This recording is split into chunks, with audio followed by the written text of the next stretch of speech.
When we look at these disinformation campaigns, they're doing things to just mess things up in a democracy, pretending to be voters and amplifying existing polarization, to actively sow confusion and discord in foreign democracies. From fake online personas to manipulated audio and deepfakes, the Chinese regime is becoming more creative about how they manipulate Americans, Canadians, Taiwanese, and other targets online. A deepfake video comes out making it seem like he's doing illicit drugs. It was amplified by a variety of this network of fake accounts that is tied to the Chinese government and the Communist Party. Independent China researcher Sarah Cook has been studying the Chinese regime's online campaigns for years. She says there are 5 key tactics the regime uses to influence our media and the global information space.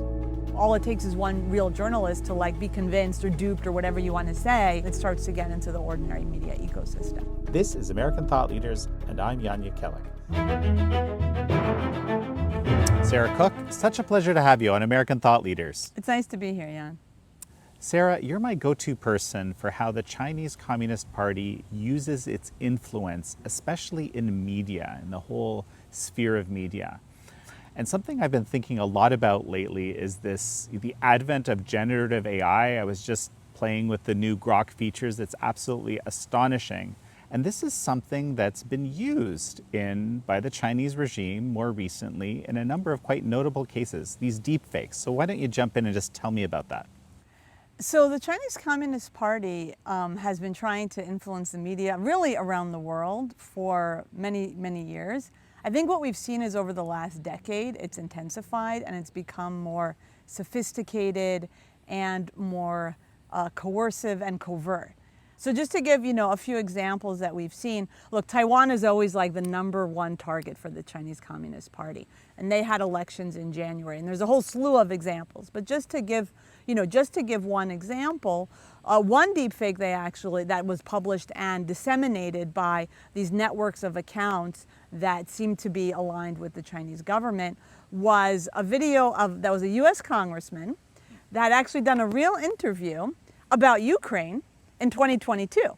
But lo and behold, in the run-up to the Taiwanese election, this video pops up of footage on TikTok, but now he's not talking about Ukraine. He's making it sound that if the party that the Chinese Communist Party doesn't like in Taiwan wins the election, the U.S. will amplify military aid to Taiwan in a way that sounds kind of warmongering. It's basically playing into the CCP narrative for Taiwanese voters. If you vote for this party, it's going to be war. If you vote basically for the other party that's more sympathetic to Beijing, then we'll have peace.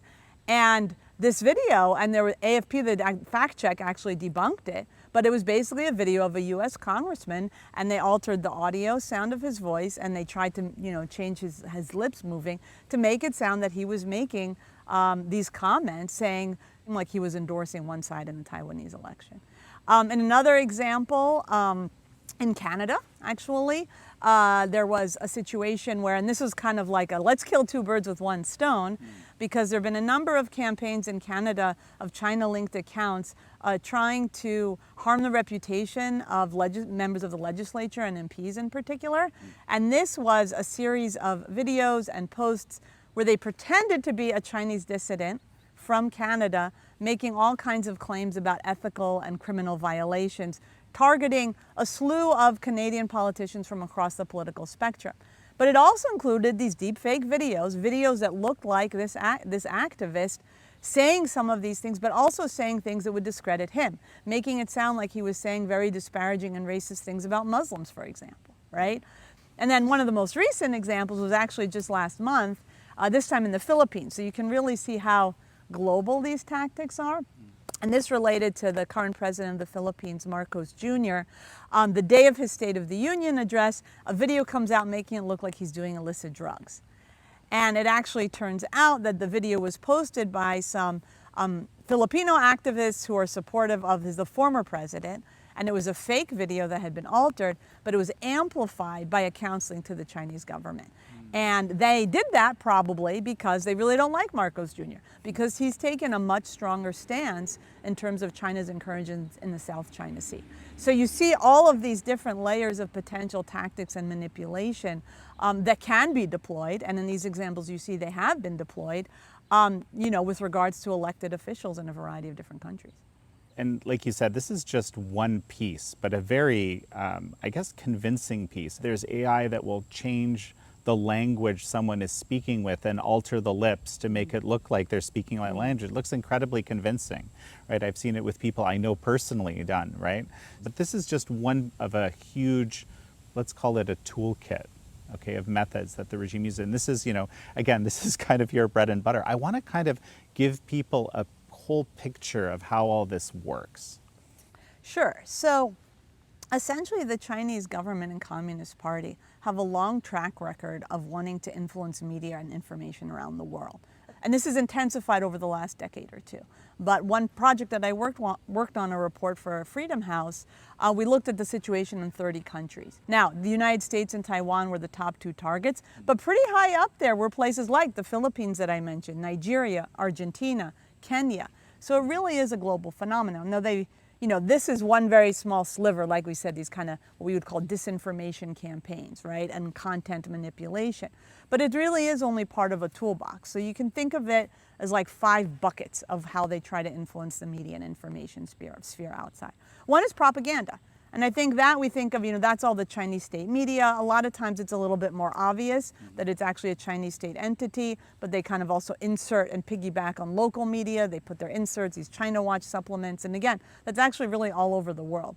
We counted 130 outlets in 30 countries where they were doing that type of stuff. So that's one set. Then you have this element of the disinformation. And let me jump in actually, because this word disinformation has been kind of much abused over the last while, right? And in some cases, people use this term just to reflect just content they don't like is disinformation. What do you mean when you say disinformation? So I think one key element is that there's a deliberate spreading of falsehoods. Like this is false content or misleading. Sometimes it's a mix. Increasingly, they're actually doing a mix of truth and false, which makes it harder to debunk. But there's that element of there's like a clear effort here to mislead.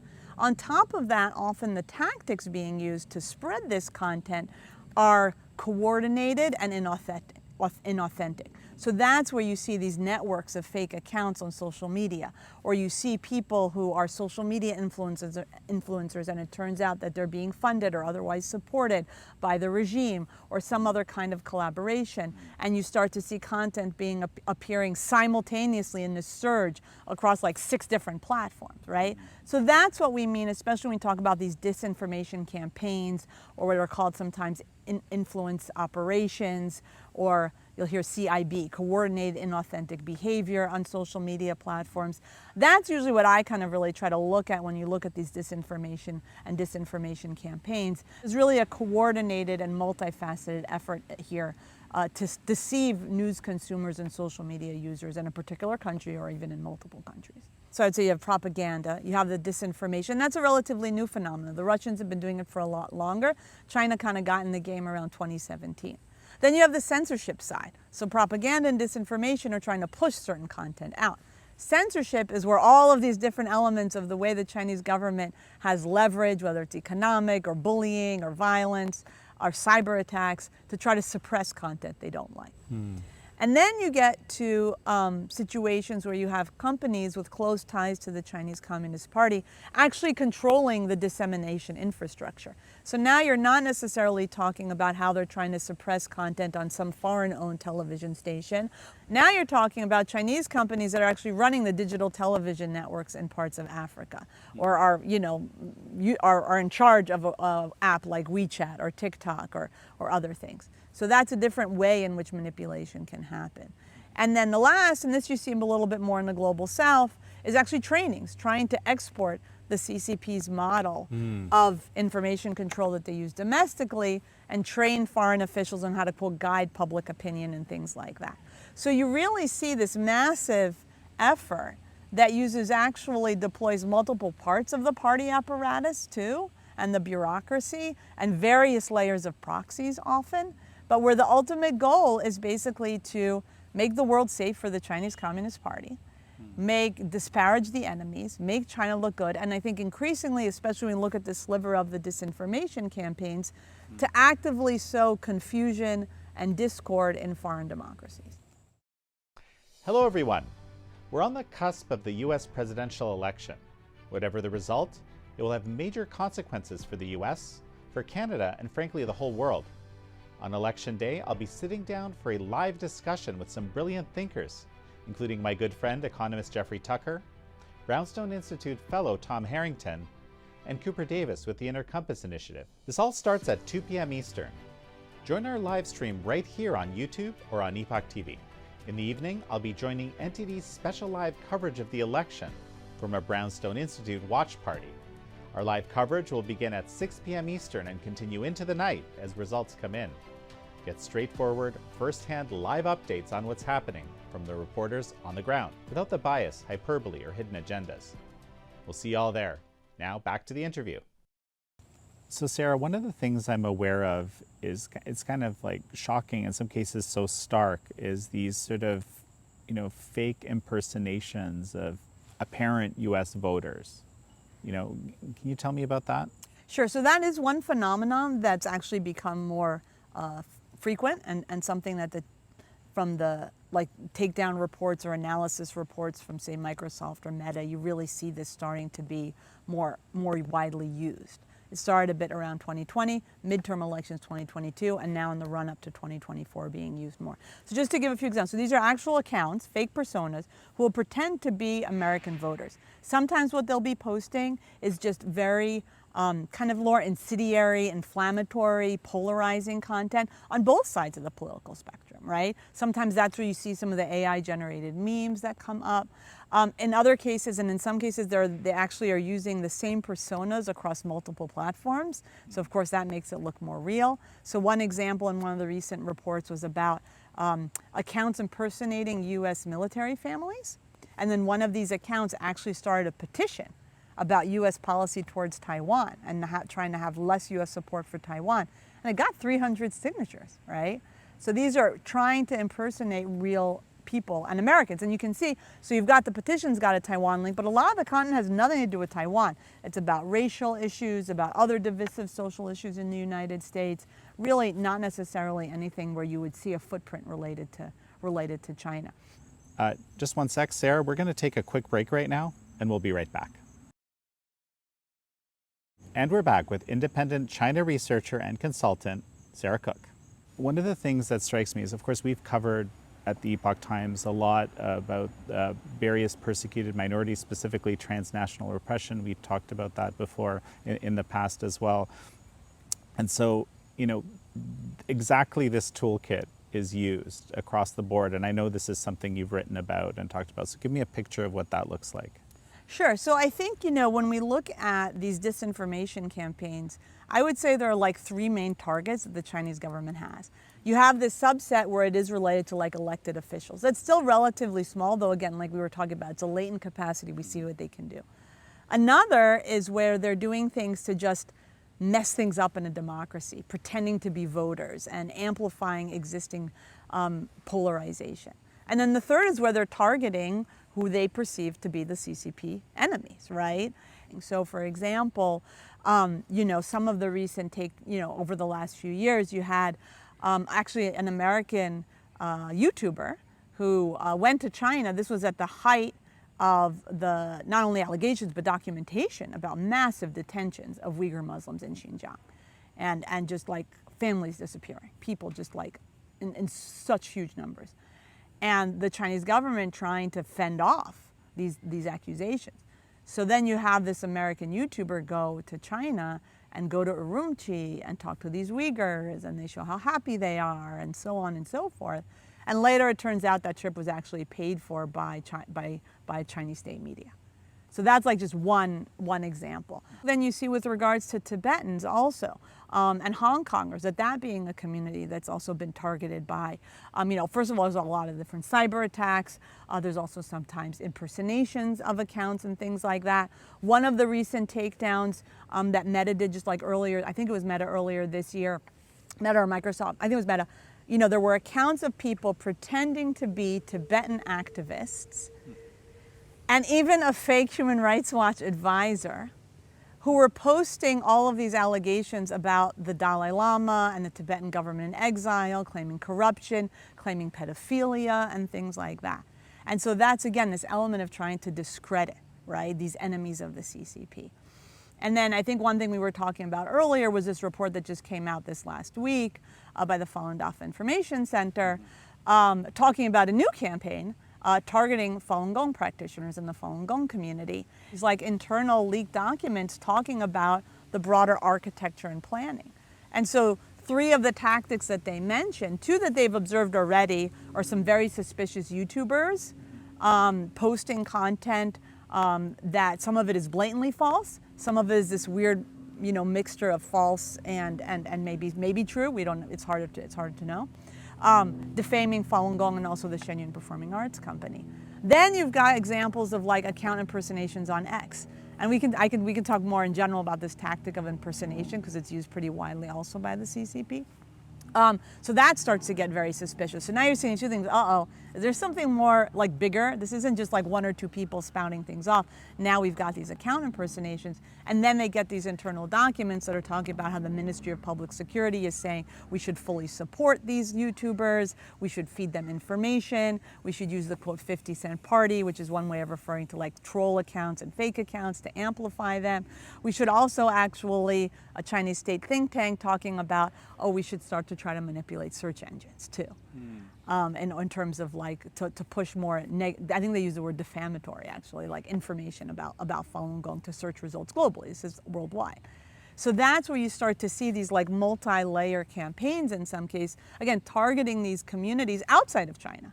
I mean, there's lots of Falun Gong practitioners, lots of disinformation inside China targeting Uyghurs and Tibetans and Falun Gong practitioners. We're talking about these communities outside of China, and the CCP trying to really influence public opinion, towards these groups so that they don't get some of the support on the human rights atrocities they're facing, but also because some of these are some of the most vocal and critical voices, outside of China, being critical of the Chinese government. So basically the CCP using these tactics to discredit their enemies. How prevalent, so in this FDI report, there's these 2 YouTubers that are specifically identified, I guess, as, great tools to amplify the regime message.